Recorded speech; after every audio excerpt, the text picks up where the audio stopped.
Firstly हम लोग इसके पहले वाले क्लास में जो कुछ भी स्टडी किए हैं उसका थोड़ा सा रिवीजन कर लेते हैं, क्योंकि हम लोगों को उसी के आगे कंटिन्यू पढ़ना है।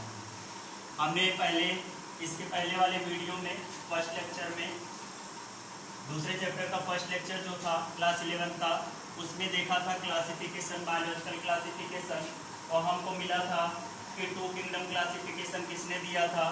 उसका आंसर था कार्लस लिनियस ने। 3 किंगडम क्लासिफिकेशन पे आए, वो हैकल ने दिया था। 4 किंगडम क्लासिफिकेशन को प्लैंड ने दिया था, और 5 किंगडम क्लासिफिकेशन 1969 में आर.एच. विक्टर ने दिया था। 5 किंगडम क्लासिफिकेशन को मॉडर्न किंगडम ऑफ क्लासिफिकेशन भी बोला जाता है, और उसमें 5 किंगडम है। उसमें से सबसे पहला किंगडम जो मोनेरा है, जो बैक्टीरिया का ग्रुप है, आज हमको उसी के बारे में स्टडी करना है। फिर उसके बाद कंटिन्यू हम करेंगे प्रोटिस्टा को, और प्रोटिस्टा के बाद हमारा आएगा फंजाई, एनिमिलिया, और नेक्स्ट है प्लांटिंग। तो हम देखते हैं कि मोनेरा ग्रुप के क्या क्या कैरेक्टरिस्टिक हैं।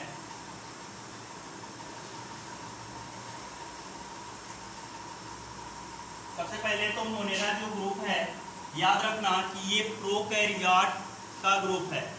ठीक, ये मोनेरा जो ग्रुप है वो प्रोकैरियोट का ग्रुप है, और जनरली अगर बोले तो ये कहीं ना कहीं आप कह सकते हो कि इस ग्रुप के मेंबर के जो सोल मेंबर है, इस ग्रुप के जो मेंबर है, जो सोल मेंबर है, वो बैक्टीरिया है। यह है, आप लोगों ने देखा था कि मोनेरा का जो ग्रुप होता है वो प्रोकैरियोट्स एनिमल को रखता है। उसके बाद यूनिसेलुलर इसमें होते हैं। जनरली ये मैराइन होते हैं, टेरेस्ट्रियल भी होते हैं,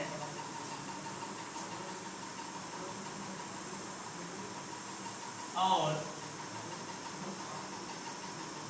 फ्रेश वाटर में भी रहने वाले होते हैं। जनरली ये ग्रुप अगर हम कहें तो ये बैक्टीरिया का ग्रुप है, और हम जानते हैं कि जो बैक्टीरिया होता है वो एवरीवेयर प्रेजेंट होता है। ठीक है, बैक्टीरिया के बारे में जाने तो वो एवरीवेयर प्रेजेंट होता है, इसीलिए उसे कॉस्मोपॉलिटन भी बोलते हैं। ठीक है, अब यहाँ पे देखो मोनेरा का जो ग्रुप है उसमें जो उसके जो एनिमल होते हैं मैराइनल भी होते हैं, मतलब कि ये समुद्र में भी पाए जाते हैं, टेरेस्ट्रियल भी होते हैं, मतलब कि स्थल पे भी पाए जाते हैं, और फ्रेश वाटर मतलब कि नदी और तालाबों में भी पाए जाते हैं। जनरली ये प्रोकैरियोटिक होते हैं, मतलब कि जो इसका न्यूक्लियस होता है, इसके पास न्यूक्लियस नहीं होता।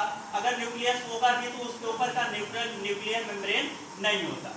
और प्रोकैरियोट और यूकैरियोट में डिफरेंस देखें तो प्रोकैरियोट में जो उसका डीएनए होता है, प्रोकैरियोट में जो डीएनए होता है, क्योंकि हम जानते हैं न्यूक्लियोसोम की अगर बात करें, मतलब कि क्रोमोसोम की बात करें, गुणसूत्र की बात करें, तो वो डीएनए प्लस प्रोटीन का बना होता है, और उस प्रोटीन का क्या नाम है? DNA plus protein. प्रोटीन पे आप जानते हो प्रोटीन जो होता है वो पॉजिटिवली चार्ज है, बताएंगे हम, पॉजिटिवली चार्ज होता है, और जो डीएनए होता है वो ऑलवेज नेगेटिवली चार्ज होता है। डीएनए जो प्रोटीन होता है, जनरली इसको बोले तो हिस्टोन ऑक्टोमर के नाम से जानते हैं, हिस्टोन प्रोटीन। ये प्रोटीन जो होता है हिस्टोन प्रोटीन होता है, दोनों जब मिलते हैं तो न्यूक्लियोसोम बनाते हैं। न्यूक्लियोसोम के बाद हमारा लास्ट में क्रोमोसोम बनता है। तो यहाँ पे अगर हम प्रोकैरियोट में देखें, ना तो न्यूक्लियोसोम होता है, ना डीएनए होता है, ना फिर हिस्टोन प्रोटीन होता है। लेकिन बात अगर करें हम यूकैरियोट की, मतलब कि जिसमें ट्रू न्यूक्लियस पाया जाता है, उसमें न्यूक्लियोसोम भी पाया जाता है, डीएनए प्लस हिस्टोन ऑक्टोमर या फिर हिस्टोन प्रोटीन भी पाया जाता है। ठीक, और प्रोकैरियोट और यूकैरियोट में डिफरेंस देखें तो प्रोकैरियोट और यूकैरियोट, एक चीज ध्यान रखना, पूछा जाता है कि प्रोकैरियोट यूकैरियोट में कॉमन क्या है। कॉमन ये है भैया अगर आप उसमें राइबोसोम की बात करते हो तो राइबोसोम प्रोकैरियोट में भी पाया जाता है और यूकैरियोट में भी पाया जाता है। ठीक, और याद रखना प्रोकैरियोट में जितने मेम्ब्रेनस ऑर्गेनेल्स हैं, मतलब कि वो ऑर्गेनेल्स, ठीक, वो कोशिकांग जिनके चारों तरफ न्यूक्लियर मेम्ब्रेन होता है, जिनके चारों तरफ मेम्ब्रेन होता है, वो प्रोकैरियोट में नहीं पाया जाता। और ध्यान रखना कि जिसके पास मेम्ब्रेन होता है वो कौन कौन से होते हैं? मेम्ब्रेनियस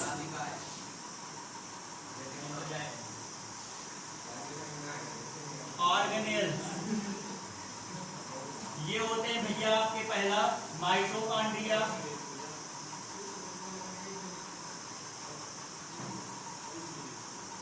गोल्गी कॉम्प्लेक्स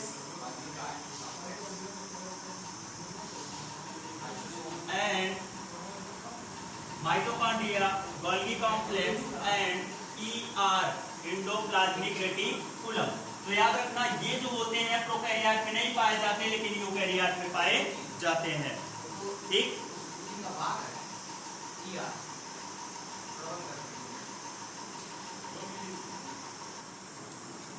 तो ये जितने भी मेम्ब्रेनियस ऑर्गेनेल्स हैं वो सब पाए नहीं जाते प्रोकैरियोट में और पाए जाते हैं यूकैरियोट में। याद रखना जो प्रोकैरियोट होता है वो 10 टाइम मच स्मॉलर होता है किसके? यूकैरियोट के, मतलब कि 10 गुना छोटा होता है प्रोकैरियोट यूकैरियोट के। ठीक है, थोड़ा सा इसमें बात प्रोकैरियोट की आई थी इसीलिए मैं यूकैरियोट और प्रोकैरियोट में डिफरेंसेस बता दिया, और नहीं तो इसके बारे में बताना बहुत ज्यादा जरूरी नहीं था, आप लोग क्लास 9th में पढ़े होंगे। ठीक, यहाँ पे मोनेरा ग्रुप के कुछ कैरेक्टर लिख दिया हूं। अब उसके बाद यहाँ पे मोनेरा जो ग्रुप होता है इसके जो सोल मेंबर होते हैं, sole member is bacteria. Bacteria इसके सोल मेंबर होते हैं। बैक्टीरिया को हम दो पार्ट में डिवाइड करते हैं। पहला है archaebacteria, it is a special type of bacteria, और सेकंड है यूबैक्टीरिया। आर्कीबैक्टीरिया में हम देखें तो आर्कीबैक्टीरिया को स्पेशल टाइप का बैक्टीरिया बोला जाता है। और इन्हें स्पेशल क्यों बोला जाता है? क्योंकि ये वेरी एक्सट्रीमली कंडीशन में भी पाए जाते हैं। मतलब कि एक्सट्रीमली कंडीशन मतलब क्या है कि ये ऐसे जगह पे पाए जाते हैं जहां पे कुछ भी संभव नहीं होता, लाइफ संभव नहीं होता। जैसे अगर हम किसी चीज को 100 डिग्री सेल्सियस पे रखते हैं तो वो क्या हो जाता है? पूरा का पूरा टूट जाता है, पूरा का पूरा डिग्रेड हो जाता है। लेकिन बैक्टीरिया, आर्कीबैक्टीरिया ऐसा है जो कि 100 डिग्री सेल्सियस पे भी अपने आप को सरवाइव करा सकता है। वेरी हाईली अगर साल्टी एरिया है, ठीक है, खारा पानी है, कितना भी खारा पानी है। एक बैक्टीरिया है हेलोफिल्स, उसके बारे में जानोगे अभी। हेलोफिल्स जो बैक्टीरिया है बहुत ही साल्टी एरिया में भी अपना लाइफ, अपना जीवन बिता सकता है। फिर उसके बाद एक थर्मोएसिडोफिल्स नाम का एक बैक्टीरिया है, वो क्या करता है, उसको बहुत हॉट स्प्रिंग में रख दो, बहुत हाई टेम्परेचर पे रख दो, अपने आप को सरवाइव करा लेगा। एक बैक्टीरिया और है, मेथनोजन नाम है, वो काऊ के कुछ रूमिनेंट्स होते हैं जैसे काऊ और बफेलो, ठीक है, गाय भैंस के, वो गट में रहता है। गट में रहता है, वो क्या करता है, जब काऊ का जो डंक होता है, गोबर होता है, वो उसमें प्रेजेंट होता है और वहां पे मीथेन बनाता है जिसे हम बायोगैस के नाम से भी जानते हैं। ठीक, तो आर्कीबैक्टीरिया क्या होते हैं? स्पेशल टाइप के बैक्टीरिया होते हैं। नाम 3 है इसका, 3 बैक्टीरिया। पहला है हेलोफिल्स, नेक्स्ट है थर्मो एसिडोफिल्स लास्ट है आपका मेथनोजन। बायोलॉजी में भैया हेलो शब्द जहां जहां भी आ जाए, हेलाइन शब्द जहां भी आ जाए, उसका मतलब आप एक जाना साल्ट की बात कर रहे हैं, ठीक है। लास्ट 12th में भी आपको मिलेगा। तो ये जो है हेलोफिल्स, ये जो बैक्टीरिया होते हैं live extremely very salty area. Thermoacidophiles lives in hot spring, सब कुछ लिख रहा हूं। मेथनोजन बैक्टीरिया सेवरल रूमिनेंट्स के गट में रहते हैं, वहां से वो बायोगैस का फॉर्मेशन करते हैं। ये रहते हैं lives in extremely marshy area, दलदली में। क्वेश्चन आपसे पूछा जाएगा कि मेथनोजन बैक्टीरिया कहाँ पाए जाते हैं, तो गाय भैंस के गट में पाए जाते हैं। वो किस चीज का फॉर्मेशन करते हैं, मीथेन का फॉर्मेशन करते हैं। इसी से बायोगैस का फॉर्मेशन किया जाता है। कोई दिक्कत?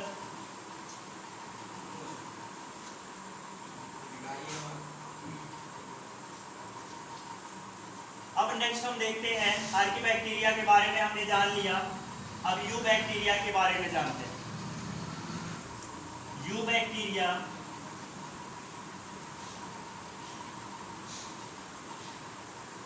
को हम 3 पार्ट में डिवाइड कर देते हैं।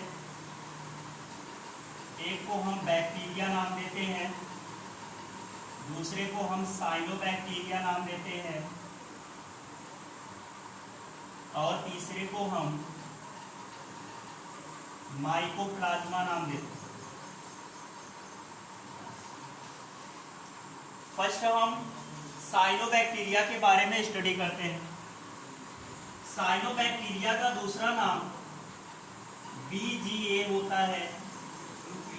इसी को हम ब्लू ग्रीन एल्गी के नाम से भी जानते हैं, ब्लू ग्रीन एल्गी के नाम से जानते हैं। अब यहाँ पे आया है blue green algae, green word आया है, इसका मतलब कहीं ना कहीं ये फोटोसिंथेसिस करेगा। फोटोसिंथेटिक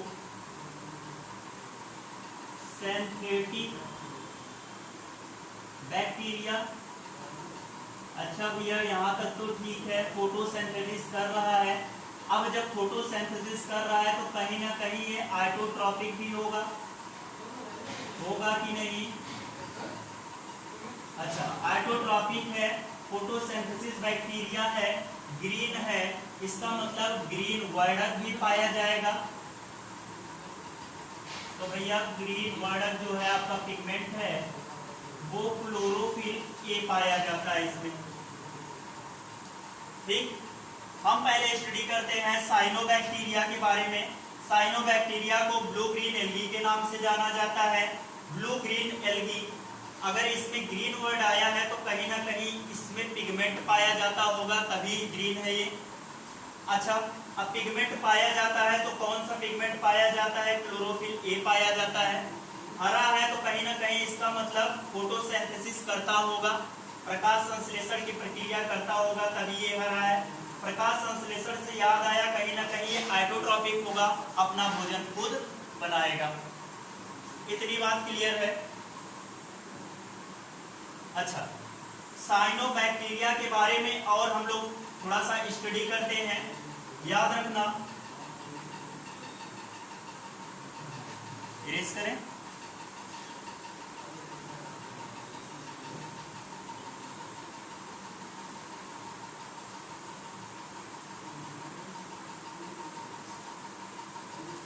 साइनोबैक्टीरिया 3 फॉर्म में पाया जाता है। एक तो कॉलोनियल फॉर्म में,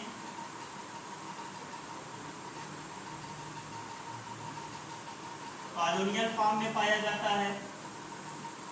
अच्छा, ये कॉलोनियल फॉर्म में अगर पाया जाता है तो इसके पास एक सीप होती है जिसे हम म्यूसिलेज सीप के नाम से जानते हैं। म्यूसिलेज सीप के नाम से जानते हैं। और इसी में एक बैक्टीरिया नहीं, एक नहीं, दो बैक्टीरिया ऐसे हैं, नॉस्टोक और एनाबीना, जो कि नाइट्रोजन को फिक्स करते हैं। Nitrogen fixation in a special cell called heterocyst. हाँ भैया, एक बार और देखेंगे। यू बैक्टीरिया, बैक्टीरिया, साइनोबैक्टीरिया और माइकोप्लाज्मा। साइनोबैक्टीरिया को हम पढ़ते हैं, दो नाम है, ब्लू ग्रीन एल्गी, बीजी या फिर ब्लू ग्रीन एल्गी। ग्रीन है तो फोटोसिंथेटिक होगा, आइसोट्रॉपिक होगा, क्लोरोफिल ए पाया जाएगा। उसके बाद इसके फॉर्म की बात करें तो कॉलोनियल फॉर्म में अगर ये पाया जाएगा तो इसके पास एक कवरिंग होगी, फिगर अभी बनाते हैं। एक कवरिंग होगी, आउटर कवरिंग, जिसे हम म्यूसिलेज सीप के नाम से जानते हैं। फिर इसमें कुछ बैक्टीरिया ऐसे होते हैं जो कि नाइट्रोजन को फिक्स करते हैं, वो भी एक स्पेशल सेल में, और उस सेल का नाम है हेट्रोसिस्ट। नेक्स्ट, ये बैक्टीरिया पॉल्यूटिक एजेंट का भी काम करते हैं।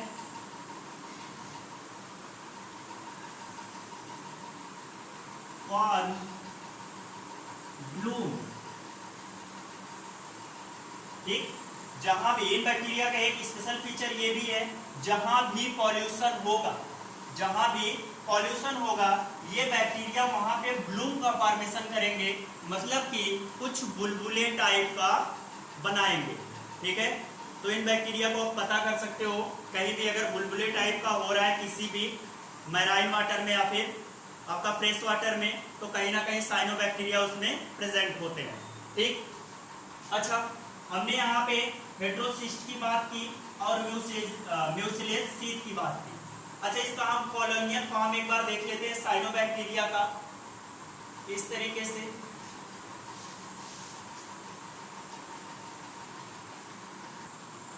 देखो यहाँ पे हमको क्या देखना है, म्यूसिलेजिनस सीप देखना है, और वो कौन सी सेल होती है, हेट्रोसिस्ट, वो देखना है, ठीक है।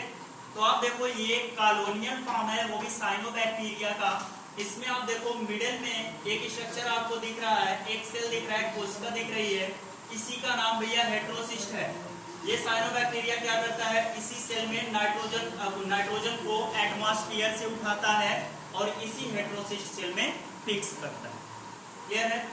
उसके चारों तरफ आप एक आवरण देख रहे हो, इस तरीके का जो आवरण है, इस तरीके का जो मेम्ब्रेन है, उसी को कहते हैं म्यूसिलेजिनस सीप, ठीक। ये एक प्रोटेक्टिंग का भी काम करता है। क्लियर है।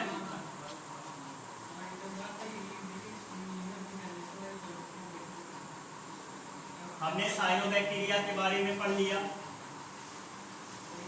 नेक्स्ट हम पढ़ते हैं माइकोप्लाज्मा के बारे में। अच्छा, एक क्वेश्चन माइकोप्लाज्मा से बहुत अच्छा है, ये पूछता है। ये माइकोप्लाज्मा से पूछता है कि ये बताओ कौन सी बैक्टीरिया ऐसी है जो बिना ऑक्सीजन के जिंदा रह सकती है। कौन सी बैक्टीरिया ऐसी है जो बिना ऑक्सीजन के जिंदा रह सकती है, तो उसका आंसर है माइकोप्लाज्मा।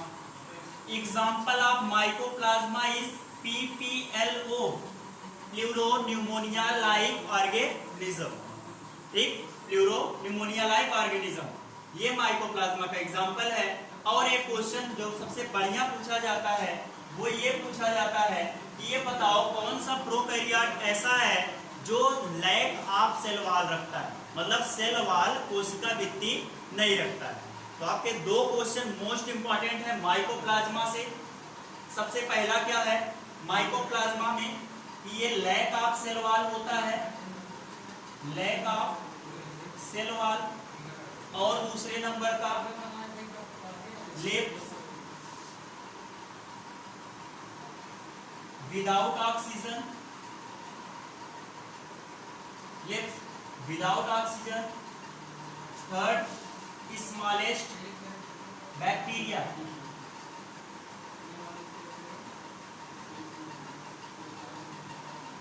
तीन चीज आपको याद रखना है, ठीक। ये ठीक, यू बैक्टीरिया में हमने माइकोप्लाज्मा को पढ़ लिया, साइनोबैक्टीरिया को पढ़ लिया। अब नेक्स्ट हम बैक्टीरिया को पढ़ते हैं। बैक्टीरिया में देखो क्या है, बैक्टीरिया के स्ट्रक्चर जो है बैक्टीरिया का हमको यहाँ स्टडी नहीं करना है, लेकिन फिर भी हम कुछ स्टडी बैक्टीरिया की यहाँ पे करेंगे। पहले तो हम देख लेते हैं कि बैक्टीरिया जो ट्रू बैक्टीरिया है उसके क्या क्या कैरेक्टर्स हैं, थोड़ा सा एक बार नजर डालते हैं। ये जो बैक्टीरिया होते हैं आपके, सबसे पहले आइटोट्रॉपिक भी होते हैं और दूसरे हेट्रोट्रॉपिक भी होते हैं।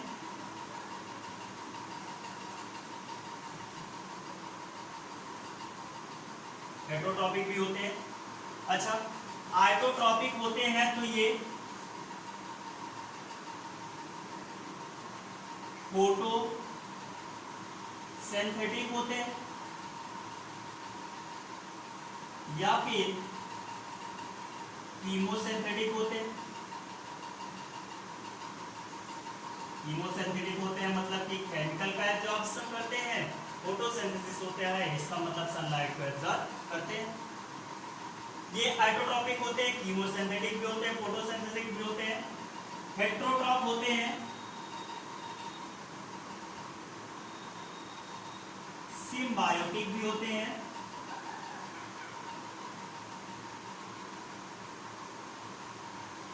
प्रोड्यूसर भी होते हैं और उसके बाद